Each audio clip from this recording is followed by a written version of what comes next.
दोस्तों, मंगल लक्ष्मी की एक और बेहतरीन एपिसोड के साथ, जहाँ पे हमें अभी तक के एपिसोड में देखा था कि जो मंगल होती है उसको आदित्य हाथ जल जाता है और आदित्य आदित्य उसके हाथ पर लगा होता है बर्फ, ताकि मंगल के जो जला हुआ है उस पर आराम पड़ सके। और यह सब चीज़ देख रही है हमारी सौम्या, और यहाँ से खिल जाती है और हमारा एपिसोड पिछला वहीं ही ख़त्म हो जाता है। और जैसे ही हमारा आज का एपिसोड स्टार्ट होता है तो हम एपिसोड की स्टार्टिंग में सौम्या और आदित्य को दिखाया जाता है, और रात का समय होता है, दोनों रूम में बैठे हुए होते हैं। और तभी सौम्या लड़ती हुई नज़र आती है आदित्य से और बोलती है कि तुम इस बहनजी टाइप मंगल के साथ ही रहा करो आदित्य, बस मेरे पास तुम बिल्कुल ही मत आना करो, क्योंकि बहुत ज़्यादा गुस्सा हो रही है और यहाँ पर बर्फ़ की सीली को बिछा देती है। और जैसे ही आदित्य सोने को होता है तो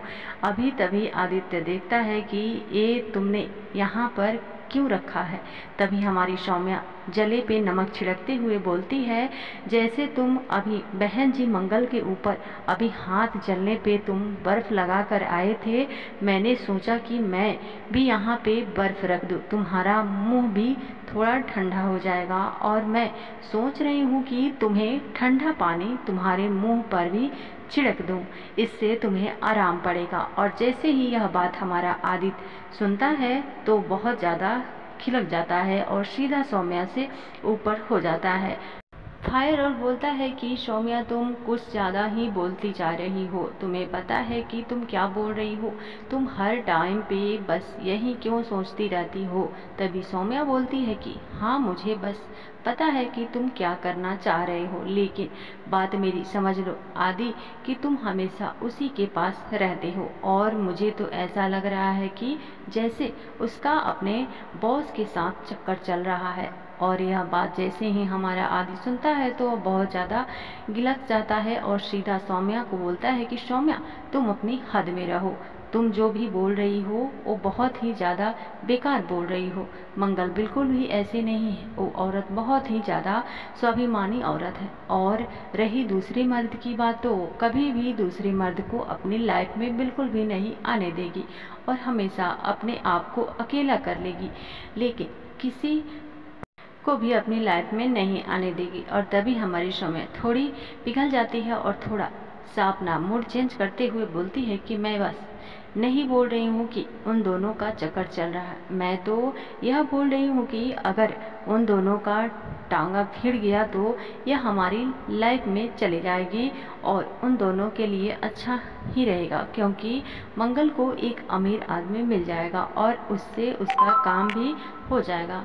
क्योंकि हर एक औरत की नीड होती है, नीड पूरी करने के लिए एक आदमी का होना ज़रूरी है और मंगल की शादी को चाहिए, इसकी नीड वहाँ पे पूरी हो जाएगी किनारी। तो यह बात बहुत ज़्यादा छूट जाती है और सीधा सौम्या का पकड़ लेता है और हाथ और उसका बोलता है कि सौम्या, जो तुम बोल रही हो बिल्कुल हरगिज गलत बोल रही हो, ऐसी हमारी मंगल बिल्कुल भी नहीं है, वो बहुत ज़्यादा स्वाभिमानी है और वो किसी को मर्द को अपने लाइफ में नहीं आने देगी। वो मेरी तरह नहीं है कि मैं किसी भी औरत के साथ रह लूँ और वो कुछ नहीं बोले कि वो मेरे से बहुत ज़्यादा अलग है। और यह बात सौम्या जैसी सुनती है आदित्य की, तो उनको बहुत ज़्यादा लगने लगता है बुरा आदित्य के डर, क्योंकि आदित्य इतना ज़्यादा गुस्से में हो जाता है कि उससे सौम्या की उसने मंगल के बारे में इतना बुरा क्यों बोल दिया, क्योंकि मंगल के मन में उसके अंदर अभी भी जहर है।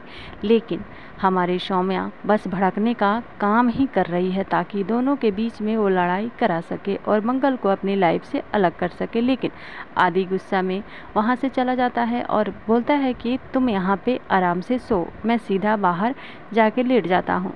और तभी हमारा आदि जैसे ही बाहर की तरफ जाता है तो हमारा सीन सीधा मंगल की ओर शिफ्ट हो जाता है, जहाँ पर मंगल अक्षत के लिए दूध ले जाती हुई आती है नज़र।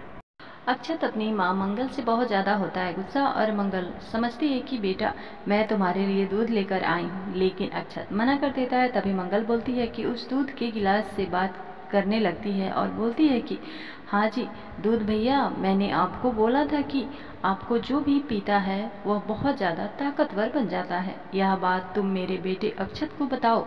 अक्षत बात सुनता तो हंसने लगता है, लेकिन कुछ बोलता नहीं है। लेकिन माँ जो मंगल होती है उसको अपने बेटे का मनाना अच्छे तरीके से आता है। तभी मंगल उससे लिए करती है कि एक और नया काम, वो सीधा उसको गुदगुदी करने लगती है ताकि हमारा अक्षत मूड ठीक कर सके, और इधर उधर भागने लगते हैं और दोनों बहुत जोर जोर से हंसने लगते हैं।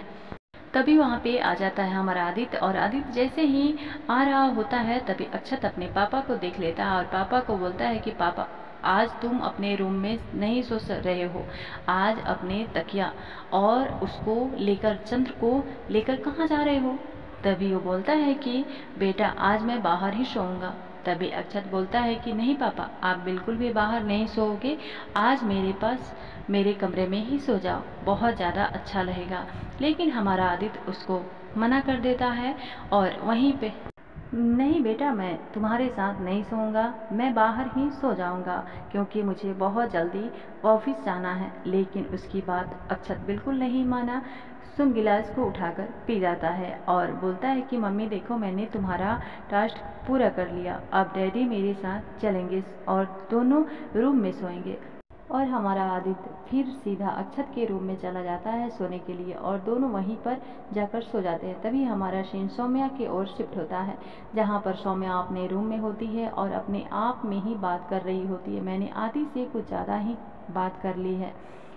वो इस टाइम पे गुस्सा होकर बैठ गया है और अगर कल भी वो ऐसे ही गुस्सा रहेगा तो मेरा तो दिमाग खराब हो जाना है, और मैं बिल्कुल भी नहीं चाहती हूँ आदित्य मुझसे ज़्यादा देर तक गुस्सा रहे, मुझे उससे माफ़ी मांग लेनी चाहिए। तभी हमारी जो सौम्या है वह सोचती है कि आदित्य इस टाइम बाहर बरामदे में सो रहा होगा, और जैसे ही बाहर की तरफ आती है तो देखती है वहाँ पर तो कोई भी नहीं था और उसको तभी शक हो जाता है आदि पक्का माँ के रूम में ही सो रहा होगा। और जैसे ही वह माँ के दरवाज़ा खोलती है तो देखती है कि कुसुम तो आराम से सो रही है। तभी सौम्या कहती है कि वो बुढ़िया देखो कितने आराम से सो रही है, इसको तो किसी भी चीज़ की चिंता ही नहीं है। तभी सौम्या के दिमाग में एक बात आती है कि आदित्य यहाँ पर नहीं है तो कहाँ गया होगा। तभी उसका ख्याल आता है कि वो ईशान के कमरे में जाकर सो रहा होगा। तभी वहीं ईशान के रूम में जाती है और देखती है कि ईशान भी वहाँ पर सो रही है और वहाँ पर आदित्य नहीं है। तभी उसको लगने लगा है डर कि अगर आदित्य माँ के कमरे में नहीं है और ईशाना के कमरे में नहीं है तो आदित्य कहाँ हो सकता है। सिर्फ एक ही रह गया है, अक्षत का कमरा, और अक्षत के कमरे में तो मंगल भी रहती है और उसको लगने लगा है बहुत ज़्यादा डर और उसको बहुत ज़्यादा चीज़ें बुरी लग रही है और वह सोच रही है कि क्या मैं करूं क्या ना करूं। वहां पर चल जाती है और सीधा एक बार कंफर्म करने के लिए अक्षत के रूम की तरफ जाती है। जैसे ही वो दरवाज़ा खोलती है तो उसको जो सोचा हुआ था वहीं पर हो जाता है। आदित्य अक्षत के कमरे में ही सो रहा होता है और उसको आने वाला है बहुत ज़्यादा गुस्सा कि आदित्य जो है वो कैसे यहाँ पे सो सकता है। आदित्य तो यहाँ पर मंगल के साथ और अक्षत के साथ सो रहा है और उसको बहुत ज़्यादा लग रहा है बुरा, और तभी वहाँ पे गुस्से में चल जाती है अपने रूम में। और रूम में जाने के बाद हमारी जो सौम्या है वो अपने आप से शीशे के अंदर बात कर रही होती है और बोलती है कि यह मेरी वजह से हुआ है, अगर तू उस पर गुस्सा नहीं होती तो शायद आदित्य यहाँ पर नहीं जाता, और यह मेरी वजह से ही आदित्य गुस्सा होकर मंगल के साथ सो रहा है। तभी वह सोचती है कि नहीं, ऐसा बिल्कुल भी नहीं हो सकता है, क्योंकि आदित्य सिर्फ उससे प्यार नहीं करता है, सिर्फ मुझसे प्यार करता है, वह मंगल के पास बिल्कुल भी नहीं जाएगा। लेकिन तभी मुझे ख्याल आता है कि आदित्य मंगल की तरफ खींचता जा रहा है। आजकल वो मंगल का पक्ष कुछ ज़्यादा ही लेने लगा है, कुछ नहीं पता टाइम की कब क्या बदल जाए, मंगल के पास जाए और मैं तो बेकार हो जाऊंगी, मेरे साथ तो सीन बेकार हो जाने वाला है। अगर ऐसा कुछ हो गया तो तभी वह गुस्से में आग बबूला हो रही होती है और सो जाती है अपने रूम में। तभी हमारा सीन सुबह की ओर शिफ्ट हो जाता है। तभी हमें अक्षत को दिखाया जाता है कि तो सुबह उठते ही आईपैड के अंदर गेम खेल रहा होता है। तभी हमारी मंगल वहाँ पे आ जाती है और मंगल की नज़र जाती है अक्षत के ऊपर, और जैसे ही वो अक्षत को देखती है तो बोलती है कि अक्षत यह क्या कर रहे हो।